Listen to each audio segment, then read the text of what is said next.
साथ संगत जी, क्या मनुष्य की तृष्णा कभी खत्म होती है?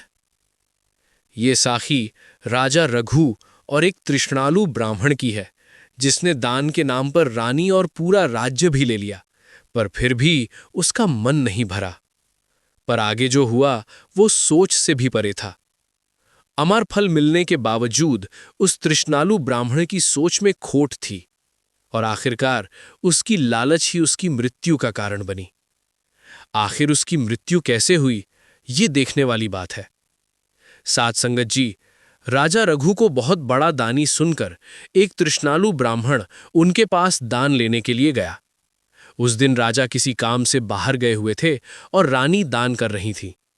ब्राह्मण ने पूछा, राजा साहब कहाँ हैं? रानी ने कहा, वो बाहर गए हैं।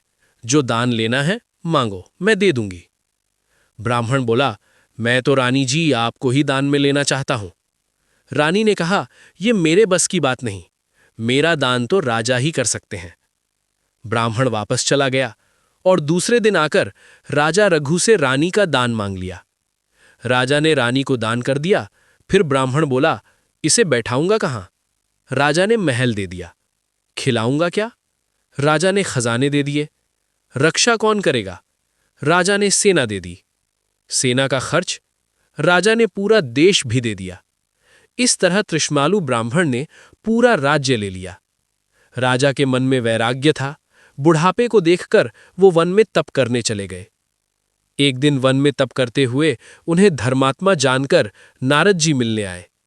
उन्होंने एक अमर फल दिया और कहा, परोपकारी जी, इसे खा लीजिए, आप फिर से जवान हो जाएंगे। राजा ने सोचा, मैं तो जवानी भोग चुका हूं और अब बुढ़ापे में तप कर रहा हूं। यह फल ब्राह्मण को देना चाहिए, क्योंकि वो बूढ़ा है और रानी जवान है। राजा ने वो अमर फल ब्राह्मण को दे दिया और कहा कि इसे खाकर आप जवान हो जाएंगे। पर ब्राह्मण के मन में खोट थी। उसने सोचा, कहीं राजा को पता तो नहीं चल गया कि मैंने गलत तरीके से राज्य लिया है। ये मुझे मारना चाहता है। उसने उस फल को जहर समझकर तबेले में गड्ढा खोदकर दबा दिया।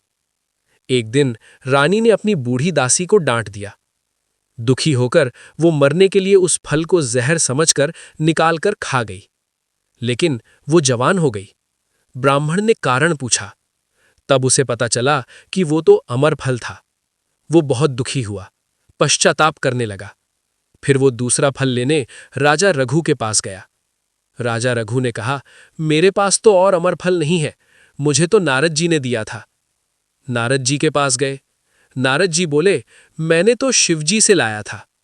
शिवजी के पास गए। शिवजी बोले, मैंने तो इसे नदी में बहता हुआ पकड़ा था। फिर राजा रघु, नारद जी और ब्राह्मण तीनों नदी की धारा की ओर चल पड़े। चलते चलते किनारे पर एक सुंदर बगीचा देखा।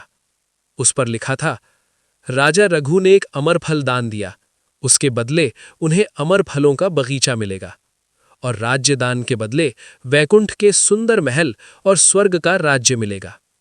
तभी ब्राह्मण बोला, महाराज जी, आप तो निस्वार्थ हो, ये बगीचा मुझे ही दान कर दीजिए। राजा दान करने को तैयार हो गए। भगवान विष्णु जी ने अंतर्यामी होकर ये जान लिया। उन्होंने अपने पार्षदों से कहा, ये ब्राह्मण तृष्णालु है, राज्य लेकर भी संतुष्ट नहीं हुआ। अब यदि ये बगीचा भी ले लिया तो इसके बदले क्या देंगे? इसलिए इसे दान लेने से पहले ही रोक दो। पार्षद तुरंत वहां पहुंच गए। जब ब्राह्मण पानी लेकर दान का संकल्प करने लगा, उसी समय उसे नदी में धक्का दे दिया गया। वो बीच धारा में बहता हुआ चिल्लाने लगा, मुझे बचाओ। पर उन्होंने कहा, तू इसी नदी में ही अच्छा है। और इस प्रकार उस तृष्णालु ब्राह्मण का अंत हो गया। साथ संगत जी, भूखे मनुष्य की तृष्णा कभी नहीं मिटती, चाहे उसे कितने भी पदार्थ मिल जाएं। तृष्णा विरले ही की बुझी है, कोटि जतन करने पर भी मन नहीं भरता। सहस कमाए, लाखों के पीछे दौड़े, फिर भी तृप्ति नहीं आती। श्री गुरु नानक देव जी ने जपजी साहिब में समझाया है, भूखिया भूख ना उतरी, जे बन्ना पुरिया भार। तो संगत जी, क्या आपको लगता है कि आज के समय में भी मनुष्य की तृष्णा बढ़ रही है? अपनी राय कमेंट में जरूर दें। धन्यवाद।